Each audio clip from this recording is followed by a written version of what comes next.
mesmo tempo três pessoas, no céu, nós visualizaremos essas três pessoas? É porque Deus não quis dar esse dom para você. Ele dá para quem Ele quer. Há na igreja alguém com autoridade, com a mesma de Jesus que o pastor colocou o versículo ali, de soprar para que as pessoas possam também receber o Espírito Santo? E se não há, como que uma pessoa, então, a partir de que momento, obviamente, recebe o Espírito Santo? Com a doutrina da subsequência, como é ensinado no movimento pentecostal, onde você, quando é batizado pelo Espírito, tem que falar línguas. E como eu sei que alguém tem o Espírito Santo?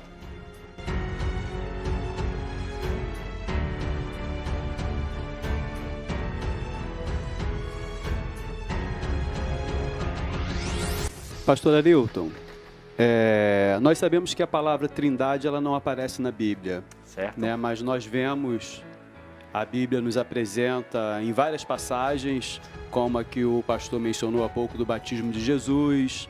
Nós vemos o próprio Jesus também na grande comissão falando sobre o batismo, que seria em nome do Pai, do Filho e do Espírito Santo. Verdade. O apóstolo Paulo também falando sobre a bênção apostólica, né? Ele menciona ali as três pessoas da Trindade. Há pouco o pastor mencionou um conceito teológico antigo que falava sobre a manifestação de Deus nessas três pessoas, que seria um conceito errado. Eu vejo que é muito comum no meio cristão as pessoas se posicionarem falando assim, que a Trindade ela é a tríplice manifestação de Deus. Se é errado falar que é a tríplice manifestação de Deus, qual seria o correto conceito para essa palavra Trindade? Fora isso, também gostaria que o pastor respondesse se Deus ele é ao mesmo tempo três pessoas, no céu nós visualizaremos essas três pessoas? Ok, muito boa a sua pergunta, viu? Pergunta de um pastor, né? Você me podia responder para nós, né? Sei que você sabe a resposta, O professor né? aqui, eu sou aluno. Quando a gente critica a visão de um ser que se manifesta, o grande problema é a gente achar assim, você tem um Deus e às vezes ele se apresenta como Pai, ou se apresenta como Filho, ou se apresenta como Espírito. Então, essa é a visão distorcida que a Bíblia não apresenta. Não é um ser que se manifesta em três pessoas. São três seres distintos.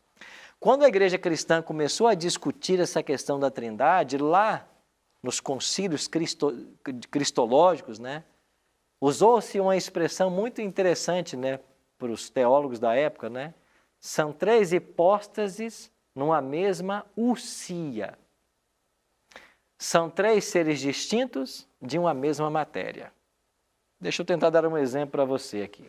Vamos supor que eu tenho aqui esses dois vasos aqui. Vamos imaginar que houvesse aqui um terceiro vaso vermelho como este. Isso são três hipóstases. Três objetos distintos, mas da mesma ousia, que seria a matéria. Ou seja, a cor é a mesma, a textura é a mesma, o formato é o mesmo, a durabilidade é a mesma, a resistência é a mesma, tudo que um é, o outro é e o outro é. Foi isso que os concílios da igreja decidiram. Então, nós temos Deus Pai, Deus Filho e Deus Espírito. Eles participam da mesma matéria, porque tudo que um é, o outro é, mas eles são seres distintos. Não é um único ser. E ainda não é politeísmo. Então, é essa mentalidade hebraica que choca um pouco com a nossa mentalidade grega, que tem dificuldade em entender essa pluralidade. Agora, com relação à sua segunda pergunta, no céu, vamos poder unidas, partos, medos, elamitas, naturais da Capadócia, Ásia, Frígia, Panfilha, conta lá, são 14. E essas nações não falavam o grego e o aramaico dos discípulos. Quando eles receberam o Espírito Santo e eles começaram a pregar, a multidão começou a ouvir na língua deles. Tanto é que eles perguntam assim, escuta, esses que estão pregando não são galileus? Ou seja, eles não falam o grego e o aramaico? Como é que nós estamos ouvindo cada um deles em nossa própria língua? Por quê? O dom de línguas que o Espírito deu. Agora, por que eles falaram línguas nesse momento? Porque havia necessidade. E outra, não era uma outra língua estranha que ninguém entende. Era uma língua falada por alguma nação. Então, essa é a questão. Então, eu não posso concordar com a doutrina da subsequência, como é ensinada no movimento pentecostal, onde você, quando é batizado pelo Espírito, tem que falar línguas. Eu conheço muito pentecostal sincero. Ainda ontem de ontem, encontrei 2 dentro do supermercado. E elas vieram falar comigo. 2 cristãs pentecostais sinceras. Falaram para mim que assistem a Novo Tempo, que gostam do programa. E você percebe a sinceridade nas pessoas. E quando eu me encontro com muitos deles, eu pergunto, escuta, você fala línguas? E muitos dizem assim, não, nunca falei. É porque Deus não quis dar esse dom para você. Ele dá para quem Ele quer. E sabe que dom é esse? É a capacidade de falar uma língua que você nunca estudou. Quando Deus quiser que você evangelize alguém dessa língua. E pode ser que agora tenha aí pentecostais me assistindo e pensando, pastor, eu também sempre me considerei um cristão de 2ª categoria, porque eu nunca falei línguas.